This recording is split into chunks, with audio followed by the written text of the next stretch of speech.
She stayed invisible on purpose. Not because she was afraid, but because being seen would have meant death. The patrol moved through the valley in a tight line, boots crunching against gravel, radios whispering static. Every soldier felt it. That sense of being watched. It's the kind that crawls under your skin and refuses to leave. They didn't know it yet, but every step they took was already being guarded by someone they would never see. High above them, pressed into stone and shadow, she lay still. Too still to be human, some might have thought. Her breathing was slow, measured. Her finger rested near the trigger, not tense, not eager waiting. She had learned long ago that survival wasn't about speed, it was about restraint. She had one rule: never be noticed. Before I tell you what happened next, tell me in the comments where you're rewatching from. I love knowing who's listening. The enemy had set the trap perfectly. A false trail, fresh tracks, silence where there should have been birds. The soldiers below sensed danger, but they couldn't see it. Fear crept in anyway, quiet and patient. One wrong step would have turned the valley into a grave. She saw it all. From her position, the world narrowed into angles and breadths and distance.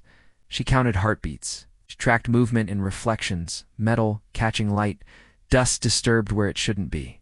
She marked targets without hatred, without joy. Just necessity. One of the soldiers stumbled. A rock slid. Sound echoed. The enemy shifted. She adjusted. The first shot came and went like a whisper. Then another. Precise. Surgical. No chaos. No noise to draw attention. At least stillness where danger had been seconds ago. Below, the soldiers froze, confused by the sudden calm.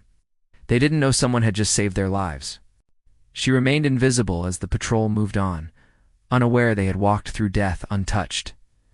Her hands trembled only after it was over. That always happened. The cost of staying hidden was never paid in the moment. It came later, when the silence returned. She thought she was finished. She was wrong. The unit regrouped at base hours later. Murmurs began to spread. Enemy positions dismantled, traps neutralized, not a single casualty. The commanders demanded answers. Recon reports didn't add up. Something or someone had altered the battlefield. They called her in quietly. No applause, no crowd. She stood in the room as they spoke her name for the first time that day. Her posture was calm, but inside she felt exposed. Seen. And that frightened her more than combat ever had. She had always believed invisibility was her shield. But now the soldiers she had protected stood at attention, eyes forward, chests tight with emotion they didn't know how to express. One of them finally spoke, voice cracking. "We didn't even know you were there." She nodded once. That was the point. There was a moment of moral weight of realizing how many heroes never get thanked because their success depends on silence. The room understood it together, without words. She was dismissed without ceremony. No medals that day. No headlines. Just quiet respect that followed her down the hallway. And that was enough. Because bravery doesn't always announce itself. Because heroism doesn't need witnesses.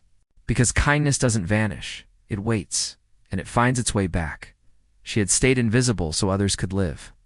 And in that unseen space between danger and safety, she became unforgettable. If this story moved you, share where you're re-listening from, and subscribe to Whispered Words for more quiet heroes and unforgettable missions.